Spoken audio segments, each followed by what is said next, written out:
Voy a parafrasear muy rápido la historia, pero en esta época donde les estoy contando la historia, ese profeta, había como una persecución hacia los profetas de Dios. Y había una mujer que era manipuladora, la esposa del rey, que se llamaba Jezabel, la cual pues como que era la propagadora de este evento, o sea, de que estuvieran persiguiendo y matando a los profetas de Dios. Bajo la providencia de Dios hubo un hombre que escondía a los profetas pues para que no los matara, ¿no? Y Elías fue, creo que pues en la historia del pueblo de Israel, de los mayores profetas, ¿no?, que reconocen el pueblo de Israel, porque incluso él o sea, hizo grandes milagros y daba grandes profecías. Y entonces en esta época profetizó que iba a haber una gran sequía, que no iba a llover durante 3 meses. Entonces, así como lo dijo Elías, así sucedió. Pero mientras estaba como toda esta persecución, ¿no? Y tiempo después, pues el rey manda a llamar, el rey Acab manda a llamar otra vez a Elías, pues para que digamos que arregle esto, porque pues como que se lo estaba atribuyendo a que él lo dijo y pues por su culpa pues había gran sequía, ¿no? Entonces le llama pues para que haga algo al respecto, pero pues estaba toda esta persecución, ¿no? Entonces dice que cuando Acab vio a Elías le dijo: ¿eres tú el que turbas a Israel? O sea, él le estaba echando digamos que la culpa. Y le respondió Elías: yo no he turbado a Israel, sino tú y la casa de tu padre, dejando los mandamientos de Jehová y siguiendo a los Baales. Envía pues y congrégame a todo Israel en el monte Carmelo y a los 450 profetas de Baal y 400 profetas de Acera, que comen en la mesa de Jezabel. O sea, el rey digamos que lo mandó llamar para decirle: tú nos has traído todo esto, pero en realidad pues era parte como de un juicio de Dios que estaba trayendo a causa del pecado de Acab. Entonces, en esta rápida historia, Elías le dice: todo Israel se ha desviado contra los ídolos, ¿no? Los profetas de Baal y Acera eran ídolos. Entonces le dice, como que vamos a resolver este asunto, ¿no? Júntame a todo el pueblo de Israel en el monte Carmelo, ¿no? Y entonces lo que sucede en el monte Carmelo es que les dice, reunió a los profetas y acercándose Elías le dijo a todo el pueblo: ¿hasta cuándo? Lo voy a leer en NTV para que sea un poco más amable. Le dijo, ¿hasta cuándo seguirán indecisos, titubeando entre dos opiniones? Si el Señor es Dios, pues síganlo. Pero si Baal es el verdadero Dios, pues síganlo a él. Y la gente se mantenía en silencio. O sea, Elías llegó en un momento donde dijo: pues ya, o sea, vamos a resolver esto. Si Baal es el verdadero Dios, pues vamos todos a adorar a Baal, ¿no? Pero si Dios es Dios verdadero, pues síganlo a él. Entonces les propuso algo. Decidió hacer 2 altares. Y entonces en el altar de Baal les dijo: ok, no lo vamos a prender, sino que ustedes invoquen a su Dios y que su Dios consuma el altar. Y yo haré lo mismo. Y entonces dice que desde temprano hasta el mediodía los profetas de Baal estaban clamando a Baal, diciéndole: por favor ven y consume, y estaban clamando y se desesperaban y así, ¿no? Y entonces ese fue el prime de Elías, ¿no? O sea, fue su momento top, porque entonces dice que literalmente, o sea, no lo estoy inventando, dice que se burlaba de ellos y les decía: gritad en voz alta, porque Dios es, quizá está meditando, o quizá tiene trabajo, o va de camino, tal vez está durmiendo y le tienen que despertar. Dice, y ellos clamaban a grandes voces y se sajaban con cuchillos, con lancetas conforme a su costumbre, hasta chorrear de sangre por ellos. O sea, estaban tan desesperados porque su Dios les hiciera caso que se cortaban y se Y, o sea, estaban ahí desesperados, cortándose y le salía la sangre, ofreciéndose con tal de que le respondiera a su Dios, ¿no? Y Elías pues se burlaba de ellos, diciéndole, vayan a despertar a su Dios, a lo mejor se está retrasando, ¿no? O sea, Elías estaba en el top, ¿no? Y entonces, como dice que no le respondía, le dijo Elías, entonces ahora me toca a mí y vamos a hacer esto. Dice que formó un altar y dice que hizo una zanja alrededor del altar. Y dice, llénenme 4 cubetas, bueno, o sea, yo lo interpreto como cubetas, ¿no? O 4 baldes, porque dice algo así. ¿Baldes o no? Cortó cántaros de agua. 4 cántaros de agua y échenlos encima de la ofrenda que habíamos preparado. Y dice que esto lo hicieron 3 veces. Entonces, si fueron 3 veces 4 cántaros, 4 12, ¿no? Le echaron 12 cántaros de agua al holocausto que había preparado. Y pues obviamente, o sea, si a nuestra fogata ayer le hubiéramos echado agua, pues probablemente se hubiera apagado, ¿no? Entonces, eso hizo y lo hicieron 12 veces. Cuando llegó la hora de ofrecerse el holocausto, se acercó el profeta Elías y le dijo Jehová, Dios de Abraham, de Isaac y de Israel, sea hoy manifiesto que tú eres Dios en Israel y que yo soy tu siervo, y que por mandato tuyo he hecho todas estas cosas. Respóndeme, Jehová, respóndeme para que conozca tu pueblo que eres Dios y que tú vuelves el corazón de ellos. Y entonces dice que en ese momento cayó fuego de Jehová y consumió el holocausto, la leña, las piedras, el polvo, el agua. Y dice, cuando todos vieron esto, dijeron, Jehová es Dios, Jehová es el Dios. Y entonces Elías mandó a arrestar a todos los profetas falsos de Baal y dice que los llevó al río y ahí los degolló a los 450 profetas de Baal, porque en ese momento Dios se manifestó en su vida, se manifestó ante el pueblo y fue declarado que él era Dios, ¿no? Entonces, después de haber hecho eso, o sea, después de haber sido ese gran momento en el que Dios lo usó para volver el corazón del pueblo de Israel hacia Jehová, dice que, bueno, ahí ora por la lluvia, o sea, porque les conté que había una gran sequía, y entonces, dice que sube al monte, ora por la lluvia y bueno, esa es otra historia, pero entonces empieza, ¿no? O sea, empieza a haber nubes para que empiece a llover y se termina la sequía.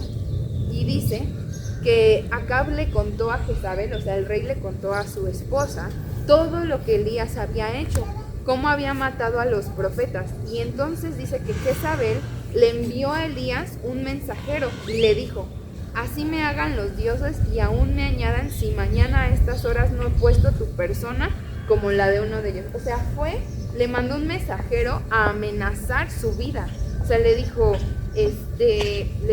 te juro por esta, así literalmente, que si mañana a esta hora así me hagan a mí, si no te he matado como tú mataste a todos mis profetas, ¿no?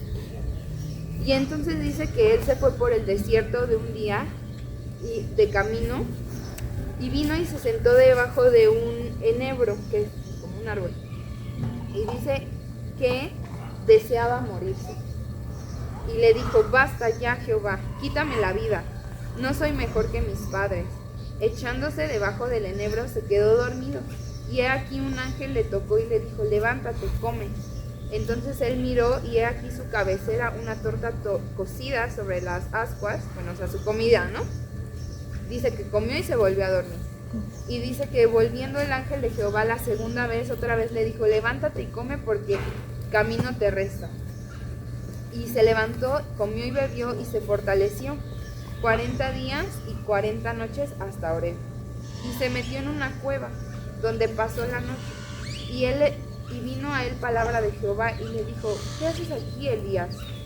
Y le respondió, he sentido un vivo celo por Jehová de los ejércitos, porque los hijos de Israel han dejado tu pacto, han derribado tus altares y han matado a espada a tus profetas, y solo he quedado yo, y me buscan para quitarme la vida. O sea, dentro de esta gran persecución de los profetas de Dios, dice que solo había quedado él, ¿no? Bueno, había dicho que había unos, pero pues en todo esto pues él se sintió solo, ¿no? Y él decía, solo quedo yo. Y dice, y además me están buscando para matarme. Y Dios le dijo, sal fuera, ponte en el monte delante de Jehová. Y he aquí que Jehová pasaba y de repente vino un poderoso viento que rompía los montes, quebraba las peñas delante de Jehová, pero Jehová no estaba en ese viento. Tras un viento, un terremoto, pero Jehová no estaba en el terremoto. Tras un terremoto, un fuego, pero Jehová no estaba en el fuego. Y tras el fuego, un silbo apacible, delicado. Y cuando lo oyó Elías, cubrió su rostro con su manto y salió y se puso a la puerta de la cueva. Y aquí vino una voz diciendo, ¿qué haces aquí, Elías? Él le respondió, he sentido un vivo celo por Jehová, porque los hijos de Dios han dejado su pacto y han derribado sus altares, han matado a todos tus profetas y solo quedo yo, y me buscan para matarme. Y él le dijo, ven, vuélvete por tu camino, por el desierto de Damasco, y llegarás y ungirás a Hazael por Siria. Y ahí le da indicaciones, ¿no? Y bueno, ahí continúa la historia, pero aquí es donde me quiero detener. Qué contrastante puede llegar a ser nuestra vida, ¿no? Qué contrastante puede llegar a ser que de un momento a otro nos sintamos en el top, que somos lo máximo, que somos lo mejor, y en un instante podemos estar totalmente del otro lado, pensando que somos unos fracasados, pensando que somos lo peor, que no lo estamos logrando. Y la verdad es que todos nos sentimos así muchas veces en la vida, ¿no? Pero aquí la pregunta por la cual yo les hice escribir es, cuando estás en tu peor momento, ¿realmente el mejor momento de tu vida es lo que consuela tu corazón? O sea, una pregunta, o sea, ese momento que tú dices, wow, no manches, o sea, no había nadie mejor que yo en esto, ¿no? O este momento increíble en mi vida. Cuando estás triste y puedes pensar en ese, o sea, lo primero que se te viene a la mente es como que consolarte con lo mejor que te ha pasado, pues no sé su respuesta, pero la mía es no. Y eso me pasa constantemente. O sea, a veces yo tiendo a ser de esas personas que puede hacer muchas cosas bien, pero me sale una cosa mal y ya soy así como que todo mi mundo se me viene abajo, ¿no? Y es algo difícil, porque realmente eso nunca nos va a llenar ese sentimiento que nosotros tenemos.